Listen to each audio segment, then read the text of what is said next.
Hey everyone, welcome into another episode. Before we get into the show, as it usually is, I wanted to take a second, both Riley and myself, to acknowledge the shooting in Uvalde, Texas, yesterday. Um, Obviously, everyone knows about it, and obviously, everyone's talking about it. And obviously, there's a fantasy football show, so we will not linger. But it's something that I really want to call attention to. Um, because this is something where 3 years ago I graduated high school. Riley also graduated high school 3 years ago, and I still remember sighing, a bit of a relief. I know the odds were very low that it would happen there, and I knew it was something like that. And made the same exact sigh when my brother graduated 2 years after that, and something has to change in this country. And again, this is a fantasy football show, but it's something that everyone needs to think about. Everyone wants to know. Everyone needs to know that this is not something that we can't get numb to it. Where every single station needs to be talking about this. We need to talk about it next week. We need to talk about it 2 weeks from now, because this is something that should be historically bad. It shouldn't be something that we're waiting for every single week. It's something that every single American should be embarrassed by. Every single one of us. You, me, I don't know who you, I don't know who's listening to you, I don't care about your political beliefs, but this is something that children were killed. Children were killed. And if nothing changes because of it, then we have a infinitely bigger problem. And as somebody who is a part of this generation that is continuing being killed by gun violence and things like that, there is no words that I can say to express how sorry I am for those families, for the politicians that have failed them, for the societal breaches, and for everything there that has kind of resulted in what happened. So I want to take a second and send my thoughts and prayers. Not that that really means anything, because we seem to be doing this every single week. I mean the same to the families in Buffalo who were victims there. I have plenty of friends as a New Yorker who go to school at SUNY Buffalo, and people who were scared to leave their houses for a whole week. And that's the country we live in. That's where we are. So I wanted to take a second and acknowledge that, because again, this might be fantasy football. We might be trying to take a day off from it. There is no day off from this. This is something that we all need to acknowledge. All right. Yeah, I mean, it's a lot of people on Twitter were saying it's too early to politicize it. I disagree. I think there's no there's no way to be too hasty about this, and it's something that needs to be addressed quickly. And unfortunately, that's not up to people like you and I. It's up to people with more power than us, and all we can do is sit here on our fantasy football show and talk about it, and hope that talking about it will kind of put that into motion. But since that's unlikely to be the case, yeah, we will leave it at that. We will obviously be doing our show as usual. We're going to get into that in a second, but everything that we just said before, everything you might see on my Twitter, if what I've been putting out there, everything you're going to hear from your friends, your peers, your family, I encourage you to continue that discussion. Again, we're going to continue on with the show right now, and none of it is to sound cavalier about what happened in any way, but it's a horrific event. And while we might be able to talk about what we're going to right now, it's still something that should be in the back of everyone's mind, not the back, but the front. And, all we can do is talk about it, because we don't want it to be forgotten.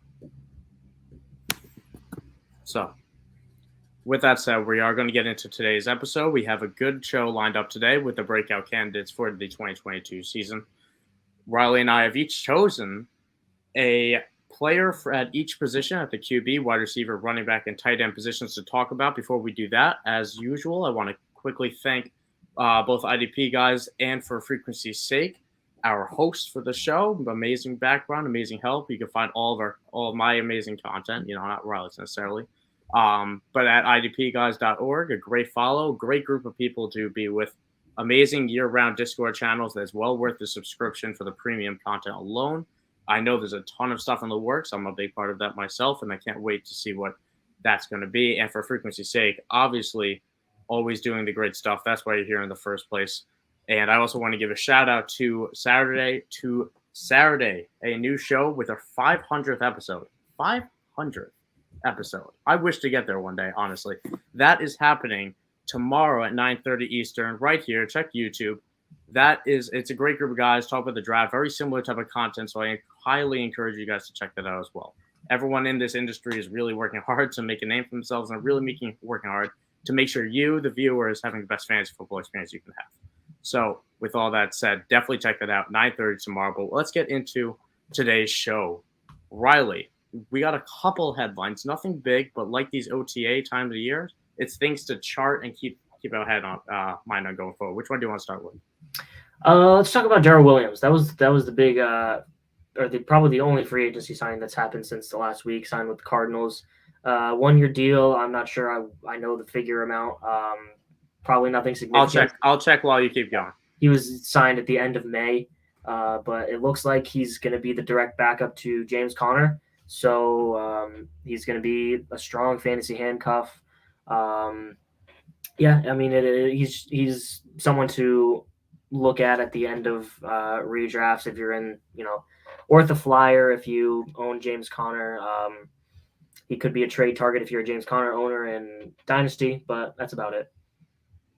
Yep, it was a one. Actually, I don't think we have details for it yet. A very funny headline just looked up right there is they signed Darrel Williams after Patrick Mahomes' endorsement.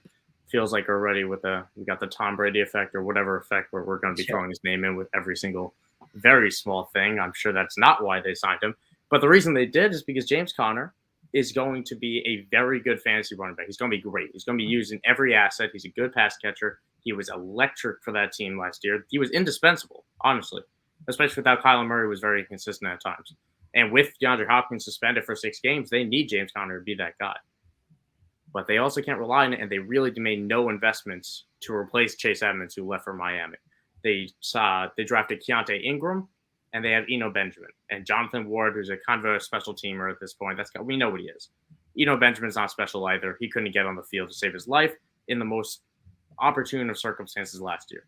So I think Darrel Williams, I agree, he walks into that role. I'm not worried about his impact to James Conner. Are you at all? No. I think some people were overreacting to that. I just wanted to get not worried one bit. Terrific. Okay. Well, we'll switch over to Dallas, where James Washington. Now, nobody cares about James Washington, and rightfully so, right? No, it's James Washington. I'm a Steelers guy. I don't even care about James Washington. But even more so of a reason to not care about him. Sorry? What? Even more of a reason to not care about him. Exactly. So he's in a walking boot, and best of recovery to him. I still don't have the specifics on what the injury actually is. But the reason I bring it up now is because this time of year, we have a few OTAs. We have some minicamp and a walking boot. I'm not we'll see if he'll be ready for minicamp. That's speculation at this point. I'm not a doctor. But this opens up a real great opportunity for Jalen Tolbert to get some very important reps. Michael Gallup is still rehabbing. James Washington, the new signing, is obviously not on the field himself.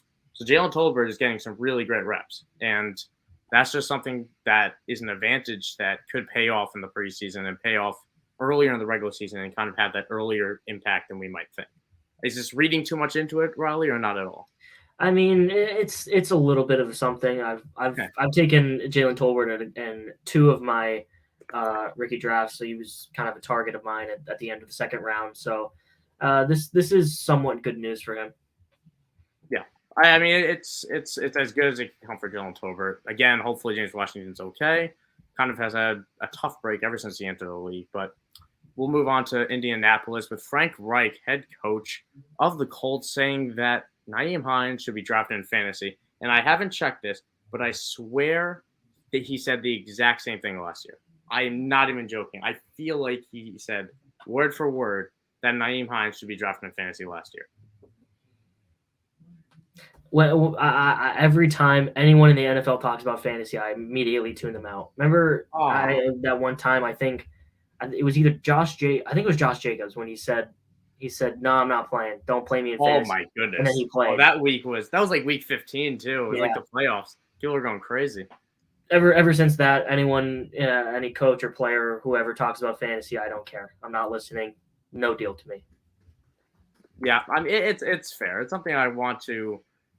I want to bring up just because it's funny and it's in the industry in a way. But also, especially with IDP purposes, we're going to move to Atlanta, where Deion Jones, The Athletic, is putting out there. I blank on his name right now. I apologize. Jeff Schultz of The Athletic, the Atlanta beat reporter, is bringing up that Deion Jones is likely going to be a June 1st cut/trade. Now, this is a very similar situation to Baker Mayfield, Jimmy Garoppolo. His contract is a beast. Deion Jones is a $20 million cap hit this year. He drops down to 18 after June 1st, which is what they're waiting for.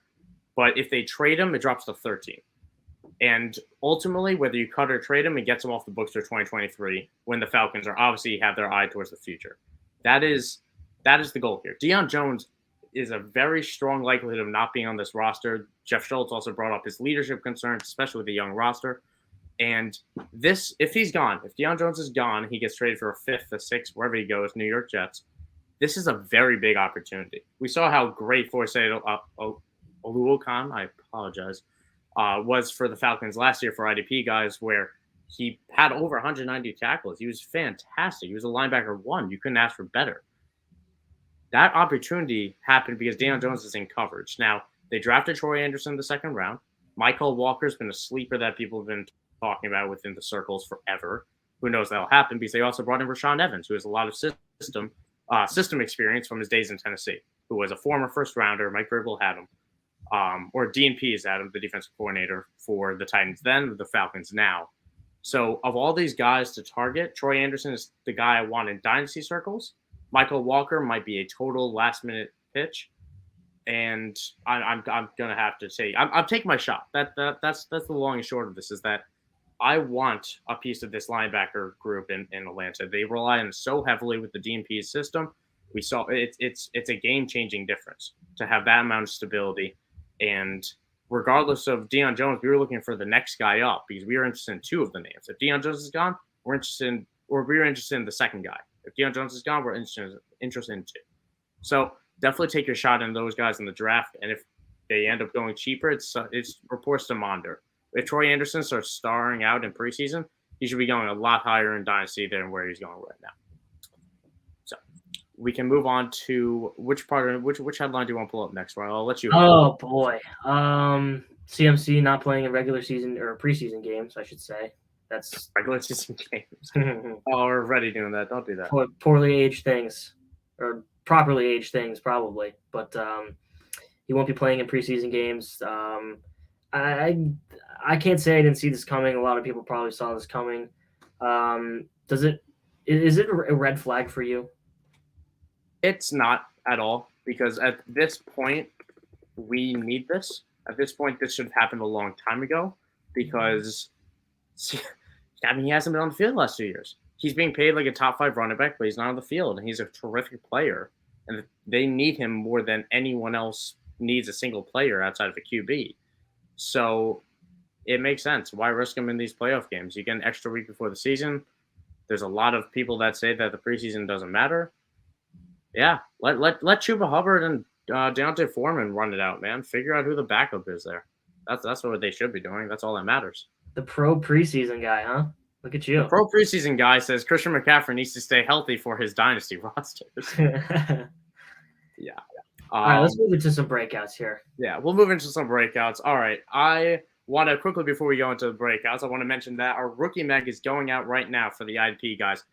Definitely get that. Please, please, please. Because not only was that a ton of work from a bunch of amazing people, I'm in the chat, I've seen how passionate they are about it, but it's terrific content that's well worth every single dollar. I think early bird pricing might have came and went, but it's still worth checking out at IDPGuys.org. Terrific content there. And again, that rookie mag has profiles on and landing spots on every single rookie in this draft, offense and defense. Can't ask for much better than that. But yeah, like you said, Rob, we're gonna get into the breakouts, all right? And these are the guys that everyone's excited about, because this is how you win your leagues. You know, you win with the guys that you draft at 10 spots behind, and all of a sudden they're up in the top 5. And a guy that I think can do that, my breakout QB, because we're gonna go one for each position. I'm gonna start it off with Trey Lance out of San Francisco. Now, ironically, Trey Lance may not be in a ton of my teams, because we'll see how high his draft volume ends up going. In case of if Jimmy Garoppolo is off the roster, then he'll jump 2 rounds in ADP. If he makes a highlight throw in the preseason, he'll jump another round. And if he enters that 6th round, 7th round, I'm probably going to be out. The 8th is still going to be a little bit close. But Trey Lance is going to be a dynamic fantasy option, and it's because of the rushing ability. Every single QB since 2018, I went back and checked that. Since 2018, there are numerous every single year with 450 rushing yards has been a top 10 QB in points per game. Every single one. Except with the exceptions of Cam Newton, whose arm was unbelievably toast at that point of his career on a garbage Patriots offense. No offense, Riley. No, it was bad. It was horrific, hard to watch. And then Taysom Hill, who's not really a quarterback. And his games were, he didn't have passing yards. He wasn't actually under center.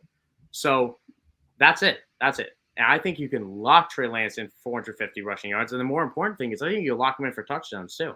I think he's a lock for if he starts week 1, he is a lock for 5 touchdowns on the season. He will steal 5 touchdowns at least on the goal line. And that's basically what we expected from Cam Newton every single year. It's what we expect from Josh Allen now. And that type of upside you can't find later, or that late in drafts. Like every single year, there's a breakout quarterback that's well worth targeting in the double-digit rounds. If Trey Lance is in the 10th, he's my quarterback every time. If he's in the 9th, I'm probably still taking that chance. Now, I'm going to have some hesitancy if Jimmy Garoppolo is on the roster week 1, even if Trey Lance is named the starter, because we'll see. But redraft purposes, you're playing week by week. And week by week, Trey Lance is going to win you every single one of those. Yeah, I mean, that's all totally valid. I like Trey Lance a lot, and I'm excited to see what happens when Jimmy G gets cut. My breakout quarterback is a guy. Wait. 1 second. I had one other stat I forgot to drop. I apologize. Every single top 15 quarterback from last year, every single top 15 quarterback for fantasy, was on a winning roster. Courtesy of the Fantasy Football, as I heard that there. That is not my stat that I found. But I expect the 49ers to be a winning team. You can add that to another checklist for Trey Lance. Go on. Yeah, I'm going to talk about a guy with less rushing upside, but more passing upside than I think people give him credit for. And a guy I'm kind of buying the dip, really am buying the dip on. Tua Tagovailoa, who is on an offense that's much improved. He's getting one of the best wide receivers in football, Tyreek Hill, who has been talking him up. I mean, I guess I'm not going to put any stock in that. That's just what guys do. But imagine if he wasn't. Yeah. Like, oh God, he can't throw at all. Yeah. I'm going to focus. I've talked about Tua and his role in the offense a lot. I'm going to talk a little bit more about his rushing upside, which we've seen. Like as a Patriots fan, he kind of ran all over us in the game that he played against the Patriots, and it's an interesting new offensive scheme with a lot more quarterback runs, quarterback keeps that I think Tua is capable of now that Mike McDaniels is calling plays on offense. So I'm willing to bet the line on Tua's rushing yards somewhere. If you're saying 450 for Trey Lance, let's say 300. Let's say 300. Yeah. 300 for Tua, and I would bet on him having at least 300 rushing yards, and that's another slim razor margin that you'll have over your opponent's pocket passer in the same drafted in the same range as Tua, which we'll call it like Matthew Stafford. They're being drafted in the same range. See, my worry is, and again, Tua, I think he's going to be a popular breakup pick if he gets numbed down because a lot of people like to hate on Tua.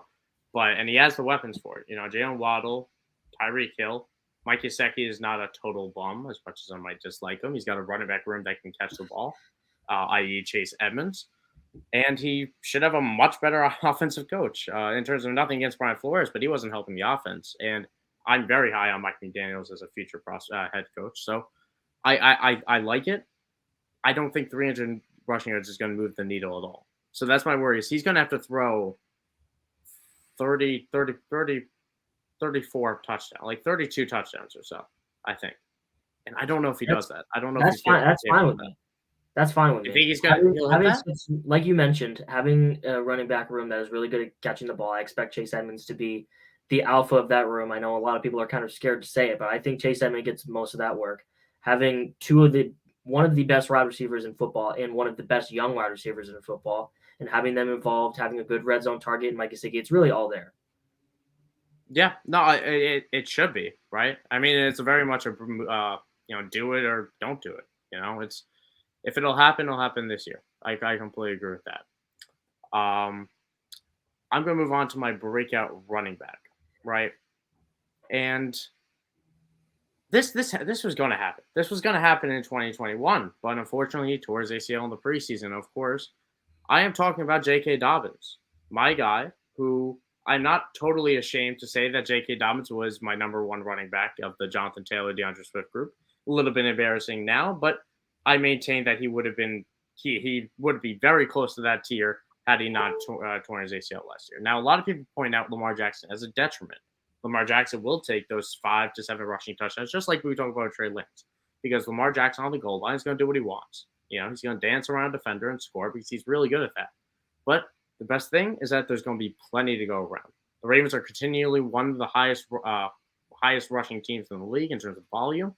That's not just Lamar Jackson. That is their rushing attack in general. I think they sorely missed that last year when they had to go with a hodgepodge of, Devonta Freeman and who else was even there? I tried Latavius Murray. I tried to really try to wash my head out of all of that because that was tough to watch. Tyson Williams, how about that? Renewally picked up, I think, by the Cardinals. I don't remember. It was the Colts, I believe. The Colts, even worse, honestly.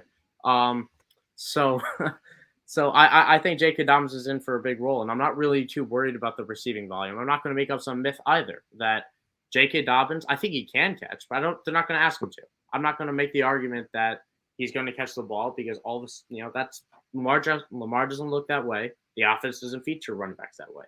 But it won't matter because the rushing potential is so high.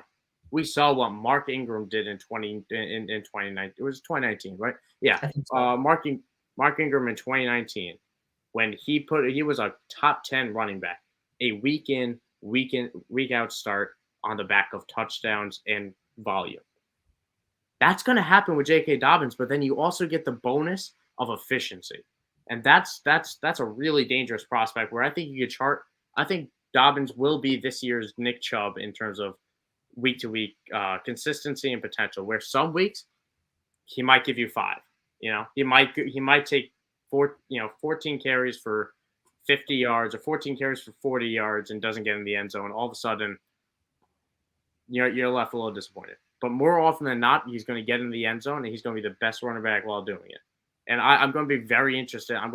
I'll take him in almost every league because right now he's going as a RB15, RB14 range. And I think he's going to finish just inside that top 12, maybe just inside that top 10, right around that RB8 range. I think that's a seal. I think that's pretty much a ceiling, but that's a ceiling I'm still very much interested in when we're talking about my second running back or even my third running back off the board, but for my team. Yeah, his yards per carry, it was like, 4.5 in his career or something crazy. He's still super efficient for no reason somehow. I will move on to a running back who was drafted in the same class. What were you going to say? Oh, no, he had a 6 yards per carry in that 2020 season. I'll just add that on. 6 yards. He is that guy.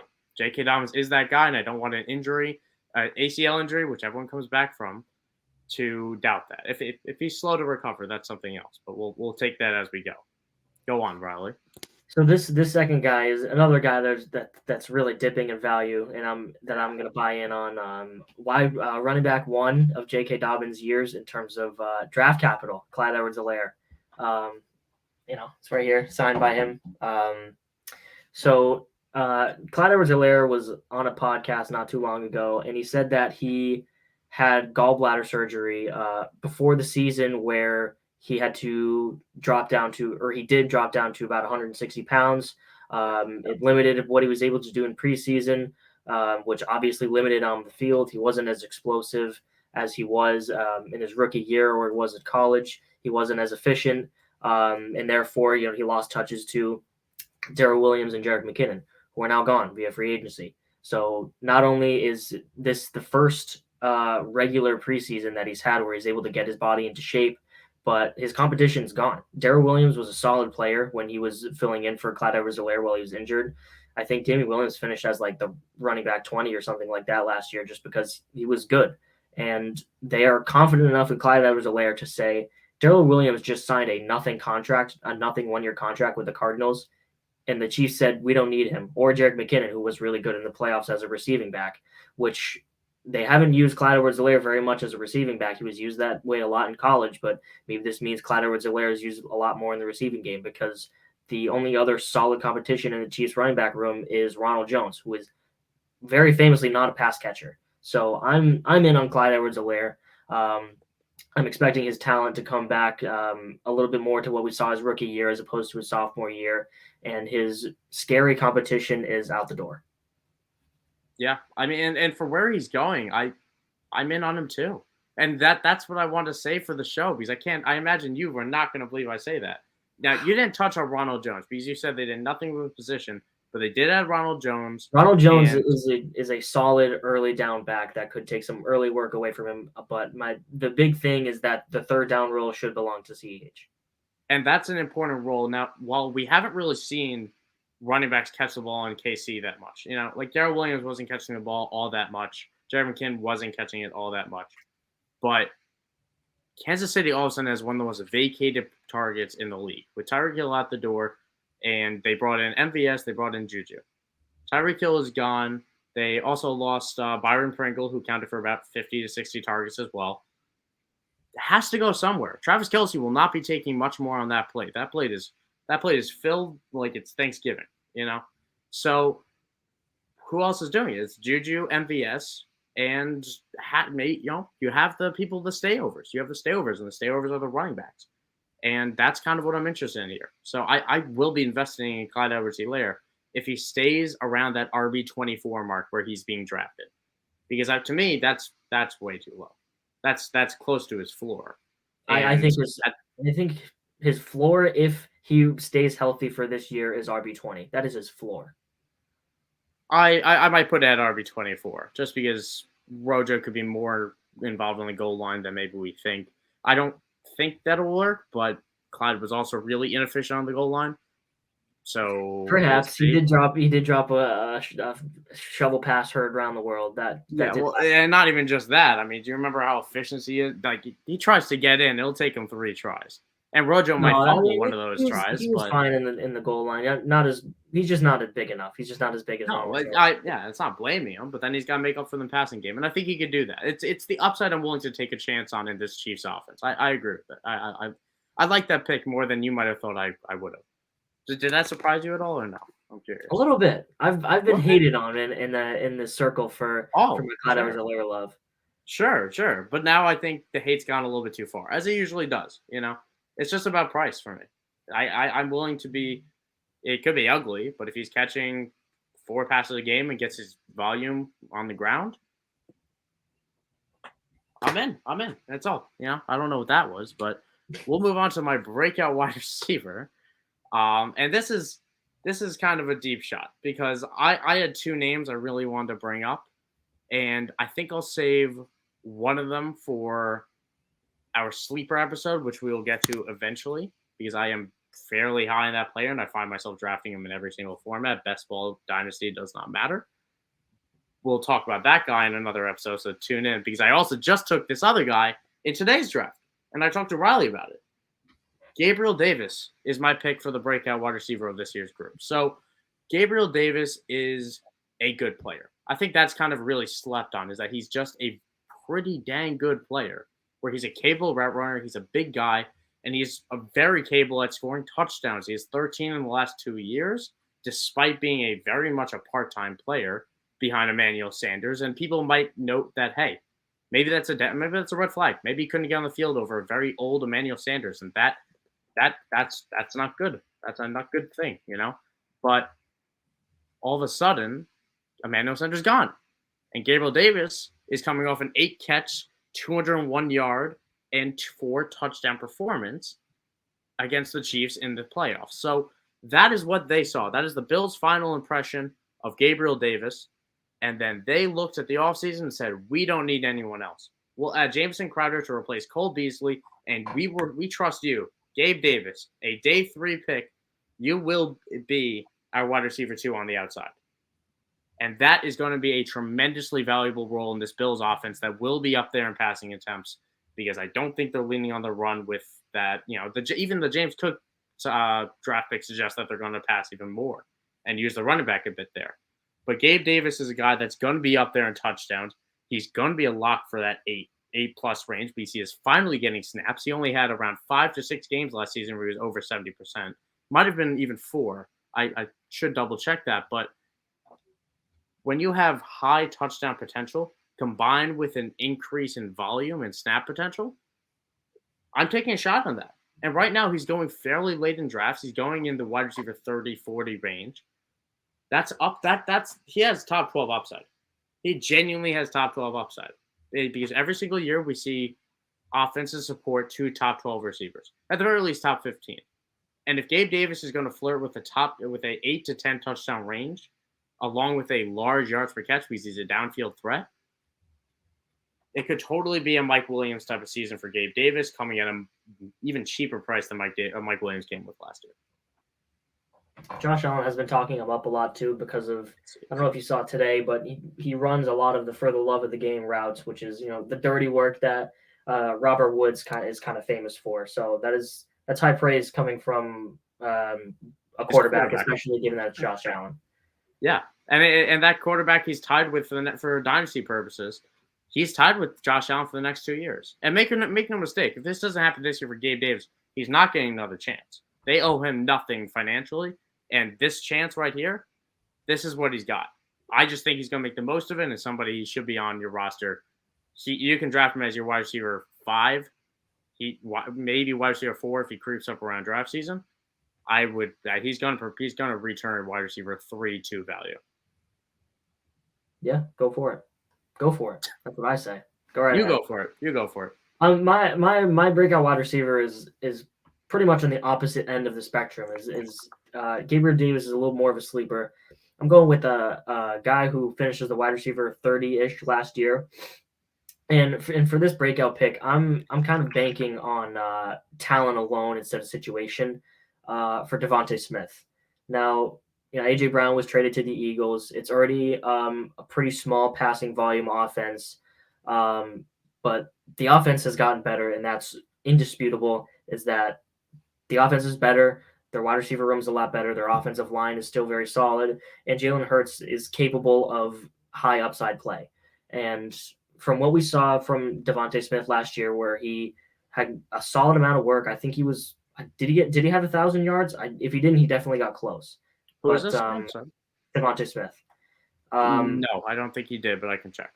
He definitely got close, but I'll bet it his target share isn't going anywhere. Even though A.J. Brown is in town, Devontae Smith is still a very solid 1B.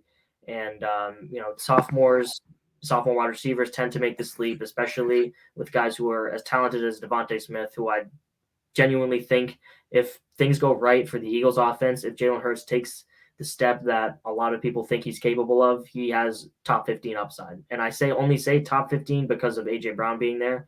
Pre-A.J. Brown trade, I would have said top 10 because that's how talented he is. I completely agree with the talent. It won't happen this year because I just you got to think about it like this, right? Is how much I agree that the passing volume is going to increase. You don't trade for A.J. Brown and pay him up the nose for that not to happen. But Jalen Hurts will have to be an MVP level wide receiver to sustain Devonta Smith because A.J. Brown will get his. Dallas Goedert is going to have his own little pie. That's my concern. I have some equal concerns about Dallas Goedert, who I have been a known lover of. And I'm sure that's blasphemy for you to hear from me. But I think the boom bust of Dallas Goedert and Devonta Smith is going to go hand in hand this season, where they're going to hurt each other, where A.J. Brown's going to get his, and then they're going to split and have their on games and off games, because I don't think Jalen Hurts can sustain 2 wide receivers at the same time or 2 targets at the same time. And that is going to come down to touchdowns. I could be wrong, but Jalen Hurts is going to throw a lot more touchdowns than he's going to be running in or things like that. He has shown nothing to me that he can do that. So, for Devonta Smith to have value, what are you expecting for Dallas Goedert? Because I think that is a very important relationship. I think Dallas Goedert is firmly the third option in this. In that, if he Devonta Smith is so good, man. I love Devontae. You know I like Dallas Goedert above in the pecking order, but no, I don't. But I think there's going to be games where he wants to rely on his tight end, and I think targets are going to go to Dallas Goedert because he's in the field every single play, and he's a good player. So if he's getting targets and AJ Brown's getting targets, ultimately it just even if Devonta Smith is number 2 on that list, what is that in Philadelphia? How many attempts is Jalen Hurts going to have a game?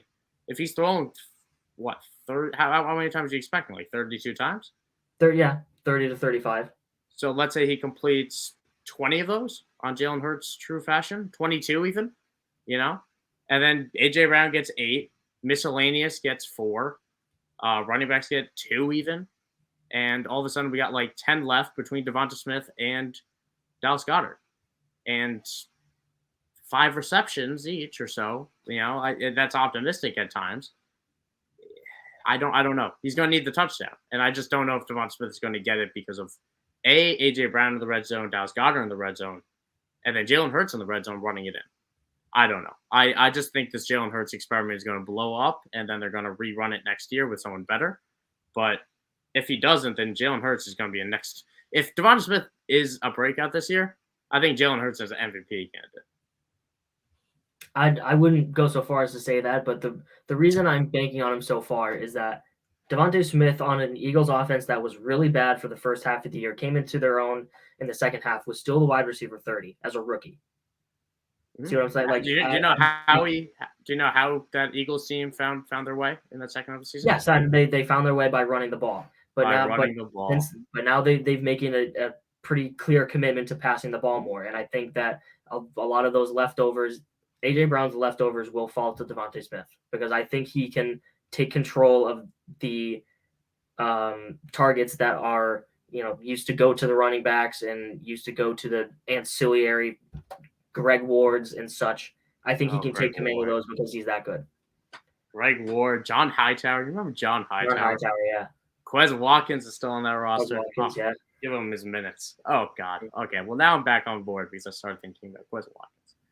Okay, we'll move on to our final positional pick for this. We're going to talk about tight ends. My breakout tight end, I'm a bit of a broken record on this. So I'm going to start to talk someone else after this because you cannot stop me from talking about Cole Kmet, my breakout pick for this year, because Cole Kmet is going to be it's such an easy pick.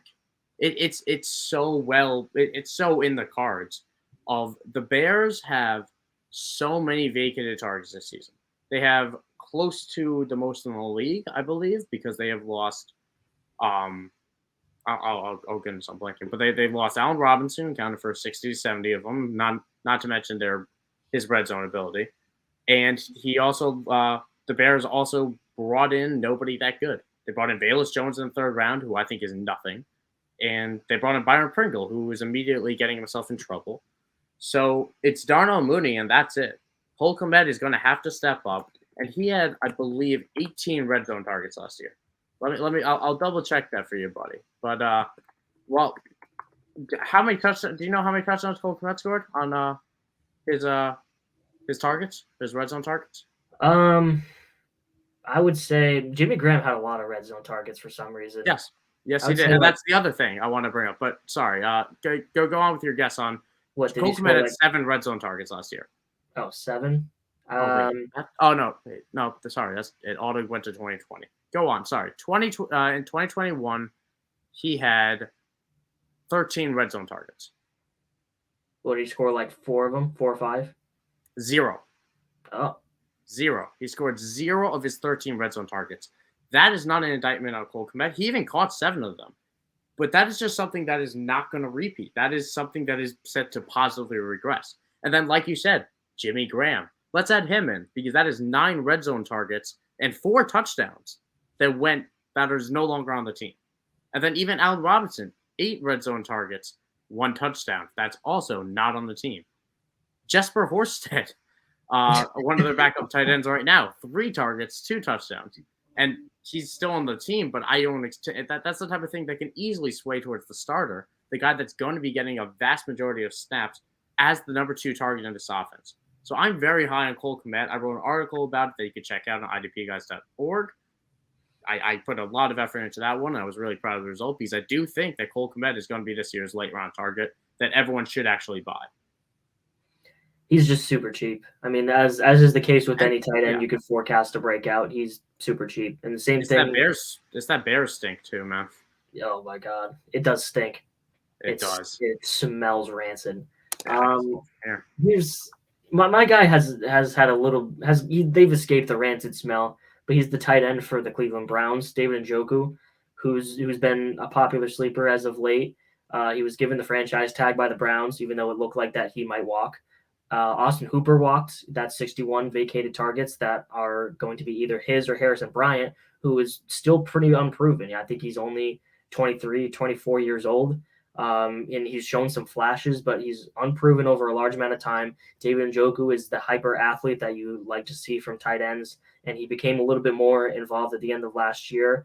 And now that his price is so low, and it looks like he'll have Deshaun Watson for like half the year, we'll say, even though that the conclusion on that investigation might be coming soon, but it's fair to say he'll have Deshaun Watson for at least half of the year. And for a guy who finished as the tight end 21, I think last year, and who was being drafted according so, that's a dip I'll buy on. I want to get behind it, right? Because Cleveland vacated 200 targets last year. 31% of those targets were from the tight end position, like you said with Austin Hooper. We are going on is this his fifth or sixth year in the fifth year? This is his fifth year. Yeah. This is fifth year because they turned down the option, they franchise tagged him. And we have seen next to nothing from Njoku. Maybe the very occasional flash. And I don't know. And tight ends are late to break out, so I maybe I'm ruling him out too soon. And I do want to factor in terms of this is my issue actually with David Njoku. I'll say it like this, and maybe you'll agree with him. Maybe we're talking about the same thing, but points per game basis. If Deshaun Watson gets 8 games suspended, which I think he could still get a year. I wouldn't be totally shocked. But let's say he gets 8 games. Are you drafting David Njoku? If he gets 8 games, am I? If he's not starting the season, in terms of if we're both going to assume that. But I would going to draft him. Maybe I would draft him with like my last pick because Baker Mayfield is still on the roster. If Baker Mayfield is the quarterback, yes, I'll draft him. I think there's still a real chance. It's a slim chance, but I think he could still end up starting for the team week 1. I'll take him with my last pick because when Deshaun Watson gets suspended, no one is going to want David Njoku, so I could easily take him with the last pick where there is no one else I'm even remotely interested in, and I can stash him on my bench for a while. And if I need that bench spot, I'm fine cutting him. But when Deshaun Watson comes back, I'll make sure to have him on my team. So he's the type of guy you might want to pick up a week earlier. That if the suspension ends in week 9, you want to pick him up week 8. Yeah, I wouldn't want to be the guy to be late on David Njoku. Okay, no, that's fair, and the opportunity is 100% there for him, especially for an offense that should be more pass heavy than it was in the past. In terms of you don't add Deshaun Watson and not use him. So I think it's the route's there. I'm personally a little bit more apprehensive. I need to do a little bit more research, but either way, definitely a good opportunity. And that concludes our breakout picks. Riley, that felt a little bit more painful than I was anticipating. Your Cole Kmet, I don't know why. Yeah, maybe it's because it might be because you brought up Clyde Edwards-Helaire and I had to agree for some reason. Listen, it's coming home this year. I mean, it's coming home. Is that an England reference? Is that an England reference, Riley? For all of our soccer fans out there? It's so good. Oh, you know how we have soccer fans here from college to combine. So thank you, everyone, for tuning in to another ridiculous off-the-rails show. I want to give a shout out again to IDPGuys.org for helping us put all this on, and of course to For Frequency's Sake, where this is now streaming and will be uploaded. Check out both their YouTube channels because there's a lot of amazing content. Again, the Saturday show coming out tomorrow at 9:30. Check that out here. Check that out on Twitter as well. You can follow both Riley and I at Michael_Sicoli and at Riley_Millette. Again, with IDP Guys for Frequency's Sake. Follow them at for FFSQC and at the IDP Guys. Amazing content coming every single day. Why miss it? We're getting into the heat of it with the summer. Pun not intended. I did not realize that. But we're going we're going to get into that fantasy time of year, and this is just the time to be a part of it. So get in before your league mates do, and we'll see you guys next week. We're gonna probably talk. I think Riley, you know what I'm feeling next week. You know what I want to tease to? What? What's that? Let's tease to some sleepers. That's what we'll talk about next week. Jeez. We'll do this out. We'll do a sleeper show next week where we won't be asleep, but some of you guys are taking these guys way too late. So we'll wake you guys up and show you the guys that you want to know. Either way, we'll see you next week. Thank you everyone for tuning in. Have a good night.